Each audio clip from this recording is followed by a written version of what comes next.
I find it impossible to look at the world now and not conclude that the West is firmly in the grip not of a virus, but of delusional madness. Among much else, that virus seems to have made people blind to the madness that should otherwise have been obvious to all. So much madness is evident, in fact, it's hard to know which way to look to see the worst of it. I'll start with the madness, a plan that I consider madness anyway, that scares me most. Health Secretary Sajid Javid has told the NHS to prepare to give COVID-19 vaccine injections to children over 12. There's talk as well, terrifying to me, inexplicable and appalling to my mind, of setting aside parental consent for that medical procedure. I say this is worse than madness, that it is wickedly wrong. Over and above the safety or not, the efficacy or not of experimental injections rolled out under the terms of emergency use authorisation and for which we have no long-term data, I am scared to the pit of my stomach by any government that seeks to come between parent and child. Any competent adult wanting the vaccine should go ahead, absolutely, 100%, no question. I am not in the business of telling anyone what to do or not to do with their own body. To each his own and all that. But in the only world that makes sense to me, parents decide what does and does not happen to their children, to their flesh and blood. Governments, if they know what's good for them, stay the hell away from law-abiding parents and their kids. Down through history, one totalitarian regime after another, one ideology after another, has identified the family as the fundamental building block of society, and thereby the most stubborn stumbling block on the road to establishing their brave new worlds. Those ideologies and regimes that seek total control over the lives of populations always seek to undermine the family. Give me the child until he's 7, as the saying goes, and I will show you the man. As I say, I call that madness, wickedness, and I say that it scares me the most. But there's so much more. I could list the madness for hours. In New South Wales in Australia, a council took the decision to shoot dead 15 dogs, including 10 pups, to stop volunteers from an animal shelter elsewhere in the state travelling to collect them. The action was taken, the council said, to stop the risk of spreading COVID. At the other end of the world in Afghanistan, while bullets flew and suicide bombs were detonated amid crowds of desperate human beings, a British Marine chartered a plane to rescue 150 dogs and cats. We are a strange species, mired in contradictions. Afghanistan, madness over and over again.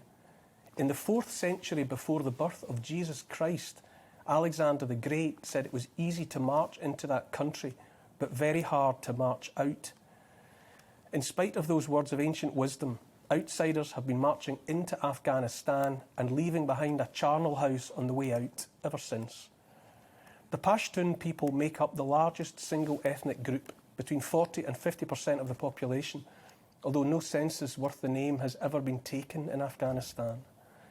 To Alexander the Great and everyone else since, the Pashtun have made it clear they have no wish to see a centralised state in their country, that they will fight to the death to keep at arm's length any who would boss them around, tell them what to do, and collect hated taxes from them for the privilege.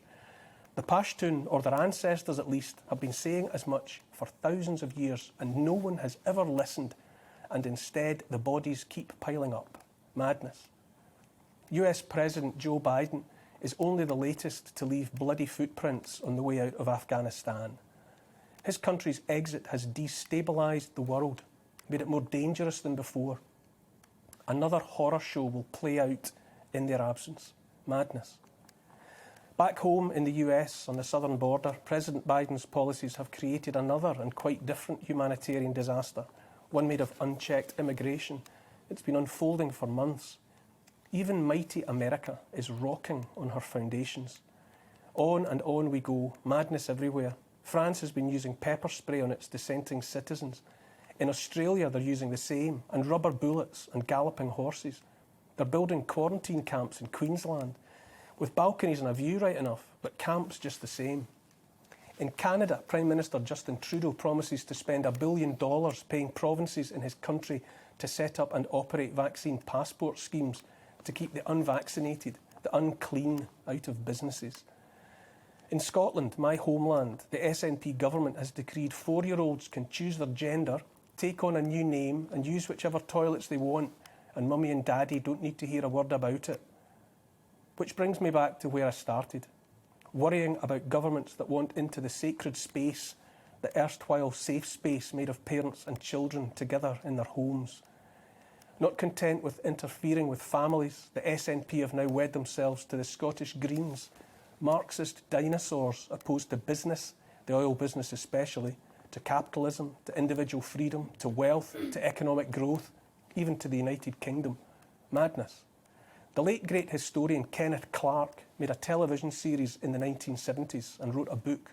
Both were called Civilization. Within its pages, he noted that civilization, that great and beautiful edifice, falls for several reasons, and not all of them obvious. It's not always about the strength of the enemy without. Just as often, the rot starts inside the walls. Part of it is fear. Fear of war, he wrote, fear of invasion, fear of plague and famine, that makes it simply not worthwhile constructing things or planting next year's crops. He said empires fall not just to barbarians and other external enemies, but on account of exhaustion and loss of confidence within. Clarke warned of the feeling of hopelessness which can overtake people even with a high degree of material prosperity. More than money and houses and cars and smartphones and foreign holidays, people need confidence in the society in which they live. They need to know, to understand and believe in that society's philosophy and laws. They need to believe and trust in something. But how are we to trust and to believe so much that makes no sense whatever, or at least no sense to me? I say it's not a virus that will be our undoing. We will be undone, are being undone right now by madness. So many of us know that what's happening is wrong and leads to a dark place. Yes, we are shouted down for saying so, but that's not the excuse to be quiet. On the contrary, that must be the inspiration to speak. We will fix this. We can fix this if enough of us simply stand up and say we know it's madness and that we're not going to take it anymore.